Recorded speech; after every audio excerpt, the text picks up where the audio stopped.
Chapter 11, Peak Experience. We arrived at base camp just in time to see Josh get into a fist fight with someone. At 18,044 feet, though, it wasn't much of a fight. An older red-faced man took a swing, which Josh easily ducked and countered by pushing him in the chest. The man landed on his butt in the snow, and after this it was pretty much over except for the shouting. "I want a full refund," the man shouted. "If you think I'm going to sit around base camp while you and the others climb to glory, you have another thing coming." He was obviously one of Josh's clients, and not a very happy one. It's hard to get up when you are out of breath, swaddled in down clothes, with crampons strapped to your boots. Josh offered his hand to help him up, but the man slapped it away. "George, you're in no shape to go farther up the mountain," Josh said. "You heard what Dr. Krieger said. You have a bad heart, which you should have told me before you signed up." "My heart's fine. That witch doctor of yours doesn't know what she's talking about." A pretty woman stepped up next to Josh. "You have a heart murmur, George," she said with a slight German accent. "Blocked arteries would be my guess. You need to get it looked at as soon as you get off the mountain." "Well, I'm getting off this stupid mountain today," George wheezed, getting to his feet. "And my first appointment is not going to be with my doctor. It's going to be my attorney. And I'll sue you for everything you have, Josh." "If you want to sue me for saving your life," Josh said, "go ahead." He turned and started to walk away, and then noticed us and stopped. "Looks like we have an extra climbing permit." "Looks like you have an extra climbing permit," Zopa said. "Two, actually.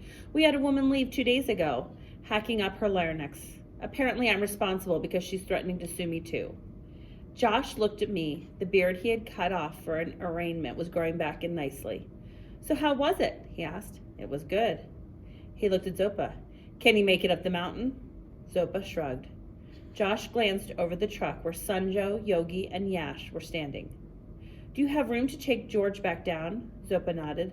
"Those three are staying, that is if you have work." "We'll see," Josh said without much enthusiasm. "We might need some base camp help, but with 2 less climbers, we don't need any more climbing Sherpas." He looked back at the small truck, then looked at Zopa. "It'll be a tight fit. You'll have to haul George's wife down too, and all their gear. She's in her tent sick as a dog. You'll need to get them both to the hospital as soon as you get to Kathmandu." "There will be enough room," Zopa said. "I'm staying here too, at least for a few days. I'll talk to the driver, and he'll get them to Kathmandu safely." Zopa started toward the truck, but didn't get very far.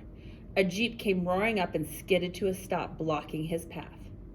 Josh swore again, then under his breath, "Captain Scheck." "Be cool, everyone. Let me do the talking." A tall Chinese officer in a crisp green uniform got out of the jeep and walked to us, frowning. "Papers!"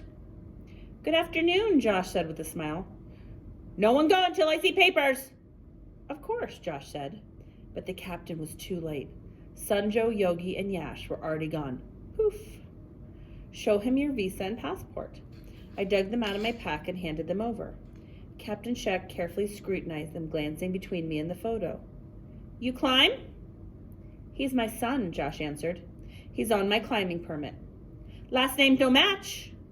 "He has his mother's name. We're divorced." I guess it was too complicated to explain that they were never actually married. The captain handed back my passport. Next, he checked Zopa's papers and the driver's. After he finished, he locked his dark eyes on each of us and said, "We watching all you."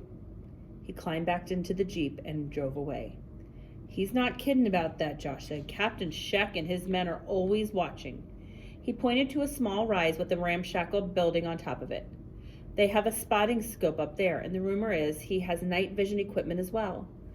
They monitor the radio transmissions looking for violations. Scheck already booted 2 climbing parties this year. Try to stay clear of him." "He doesn't always show up dressed in uniform," Dr. Krieger warned. "He sometimes dresses like a climber and wanders around camp watching people unaware. I'll be at the aid tent," and she walked away.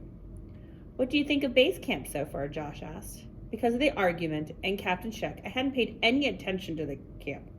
But I saw now it was gigantic. Red, blue, green, yellow tents were scattered for what seemed like a mile. "How many people are here?" 350 or so, Josh answered. "Maybe another 50 acclimatizing farther up the mountain." Most of them must have been in their tents trying to stay warm because there weren't too many people wandering around. I looked at the temperature on my watch, 14 degrees. According to the wind gauge, the watch Josh gave me did everything.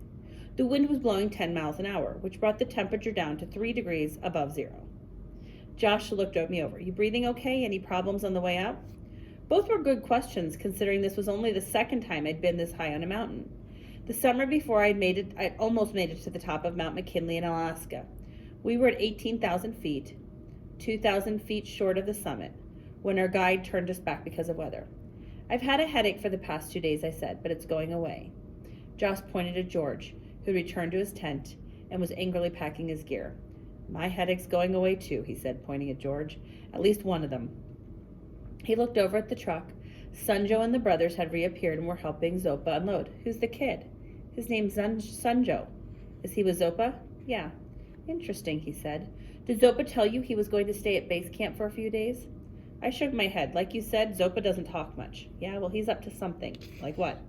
He'll let us know when he's ready. Let's head over to Peak Experience headquarters. I'll introduce you to the base camp crew. Peak Experience?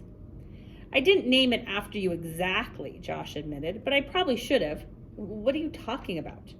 Peak Experience is my adventure travel company. We started it last year. Almost wish I hadn't now. I followed him to the giant orange tent with Peak Experience tagged on the sides. The A in Peak looked like a mountain. He pulled down the flap and waved me through. Inside were several people and more electronic equipment than I had seen in a tent at 18,000 feet. Or in any tent for that matter. Laptops, satellite phones, two-way radios, fax machines, television monitors, and other gizmos. The crew was so busy talking on phones and listening to radios, tapping on keyboards, they didn't even seem to notice us. None of them looked like climbers. What is all this? I asked. This is what happens when you get old and start worrying about your future. He pointed to a pudgy guy talking on a satellite phone. That guy over there is my business partner, Thaddeus Bowen. The rest of the people are support staff. There is another bunch of them back in the office in Chiang Mai, and some up on K2 and Annapurna. You're running 3 expeditions at the same time? He smiled. Get this. Most of our clients are rank amateurs. Some haven't been higher than 12,000 feet. Stupid, huh? But I'm not alone. There are at least 10 other commercial companies like this at base camp. Some of them are running 4 separate expeditions. Things have changed since your mom and I were living on the back of that rusty old van at El Cap. When he said that he had clients, I assumed he meant experienced climbers, nothing like this. People, Josh said, this is my son, Peak. I felt a flush of pride. Some of them nodded, some smiled, though none of them fully stopped what they were doing. Thaddeus walked over, covering the mouthpiece of his satellite phone. How'd George take the news? He took a punch at me, Josh said. Says he's going to sue. Thaddeus rolled his eyes. Great, I'll call our attorney and tell him to get ready. He walked away, resuming his phone conversation. A woman came over and handed Josh a sheet of paper. The film crew should be here later this afternoon, and I finally tracked down the whereabouts of Holly Angelo. That name sounded familiar to me, but I couldn't remember where I'd heard it. Where is she? She's with the film crew. Apparently, she came in on the same flight. The film crew is threatening to murder her. She brought along her own personal chef, a massage therapist, and so much gear they had to rent a second truck. I told her she couldn't bring anybody, Josh said, and to travel light. Well, she didn't listen, the woman said. She also found out that you have an opening on your climbing permit, and she wants to go to the top. Josh swore. How did she find that out? Word travels fast at high altitudes. She's here to cover Peak, not herself. What do you mean, I asked. I'll tell you about it later, Josh said distractedly. Can you reach her on the sat phone? If she's not in the middle of a massage, the woman answered and started punching in numbers. Josh turned to me. I need to take care of this. There's a spot for your tent next to mine, the blue one out back. Why don't you go out and get set up? Sunjo helped me haul my gear and set up the tent. When we finished, we took a little tour.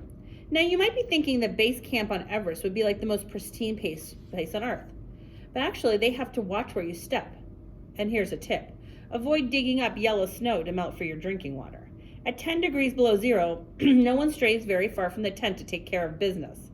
Every Everest base camp is a frozen outhouse garbage dump with decades of crap, discarded food carriers, and busted gear. I had read some of climbers and Sherpas were trying to clean it up, but by the look at the camp, they hadn't made much of a dent. Sardine cans, chip bags, cartons, toilet paper, and other trash blew around the tents like tumbleweeds. Climbers from all over the world were here: Japan, Bolivia, Mexico, Italy, Canada, Luxembourg. There were women's teams, military teams. There was even a team made up exclusively of people over 50. They had a placard outside their camp that read, "The geriatric team, beware of grumpy old climbers." You could pick out the commercial climbing operations by the size of their tents and their camp spots, which were usually the best on the slope. I counted 11 of them, and that's when it began to dawn on me that Josh might just be as cagey as old Zopa. There's a lot of competition sitting on the mountain under those large tents. Getting a dozen climbers to the summit would bring in as much as $1 million if you were simultaneously mounting other expeditions at other 8,000-meter peaks, several $1,000,000. If an Everest wannabe was going to plop down $100,000 or several thousand to get one of the lower camps, who were they going to give that money to? The company with the best success rate? The company with the best safety record? Or maybe the company who put the youngest person in the world on the world's tallest mountain, who also just happened to be the same first name as the company that put him on top? And did you hear about him climbing those skyscrapers in New York? Don't worry about the money. I'll get my portion back. The film crew should be here later this afternoon. She's here to cover Peak, not herself. I suddenly remembered where I'd seen the name Holly Angelo. It was a byline under an article about me climbing the skyscraper. She was the reporter who broke the news about who my real father was. Did she dig up this information on her own, or did Josh give her a call and spill his guts? The youngest person so far to reach the top of Everest was a 15-year-old Nepalese girl named Ming Kipa Sherpa. If I were 1 year older, I might still be in... And I stepped in mid-step. I stopped. "What's the matter?" Sanjo asked. "Nothing," I said. Would Josh have bailed me out if I had already turned 15? I didn't think so. Was he using me? Probably. Did I mind? I wasn't really sure at this point. He was paying more attention to me than he had my whole life. "I'm going to head back," I said. "I should go back too," Sanjo said. "Zopa wants me to talk to the cook about helping in the mess tent." "A job?" I asked. "For room and board," Sanjo smiled. "Or tent and food, I should say. Perhaps I will lead to something else." Tent and food was not going to get the tuition paid. "I would talk to my father," I offered. "If I asked him, I think he'd hire you for more than tent and food." Sanjo shook his head. "We'd better leave that up to Zopa. He brought me to the mountain. It's for him to decide."